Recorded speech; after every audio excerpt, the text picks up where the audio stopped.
When you start a high-tech company, you know you will need money. Lots of money. You will also quickly realize that banks are not really keen on lending it to you.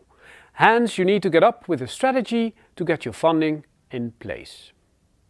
Hello, my name is Rolf Segers. Welcome to the Tech Transfer course about funding strategy. During this course, you will learn about what a funding strategy can look like and what the common terminology is around startup funding.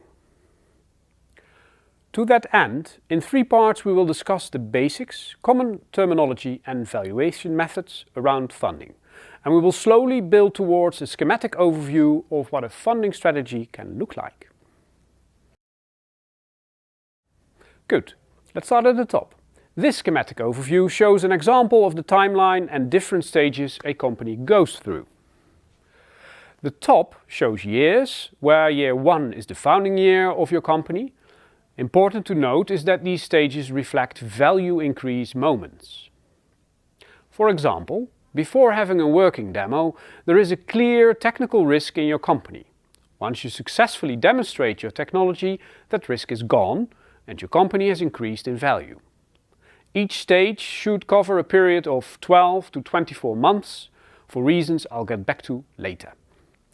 Once you've identified the different stages that your company needs to go through, you can determine the type of funding required for each stage. It's important to keep in mind that each stage may require a different type of investor. In the early years of your company, there are typically 3 stages: pre-seed, seed, Series A.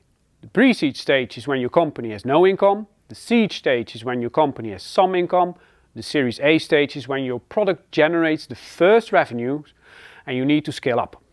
And please bear in mind that the terms A, B, C, etc. are used for various stages, and especially deep tech companies may go to Series D before they start selling something.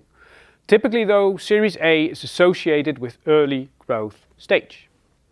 If you're aware of the funding stages you will go through, you can start thinking of the different types of investors that belong to your funding stage.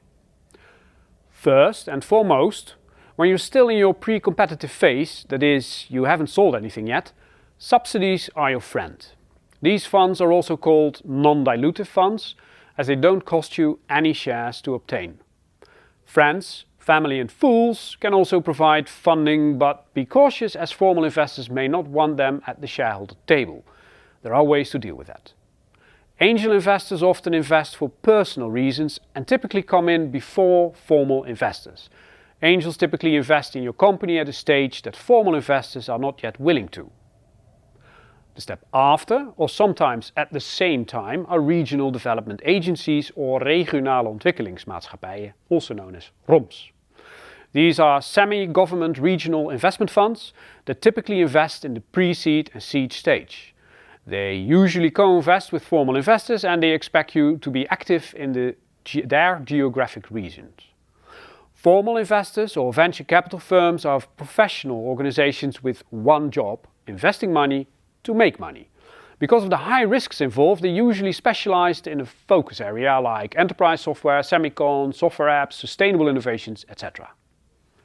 The last type of funding available are family offices. They usually are more interested in later stage, longer term investments, although they occasionally do early stage investments. For all categories I mentioned, the typical stages in which investors invest, but there may be exceptions. Adding the funding types to this overview leads to this scheme. It's worth knowing that all mentioned investors all work with investment cyclically.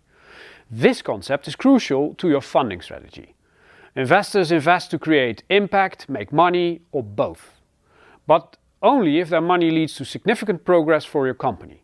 And these significant steps, known as value inflection points, typically take 9 to 15 months and increase your company's value. Examples of value inflection points are the first sold product, proof of principle, working demonstration. And after reaching one or more value inflection points, you have decreased the risk of failing and have increased the value of your company. It is then typically time for the next investment round, which takes around 3 to 9 months to realize. And adding this up, a complete cycle takes at least 12 months and ideally no more than 24 months. Hence, Most cyclically consists of a 12 months value increase period and a 6-month fundraising period, as is depicted in our overview.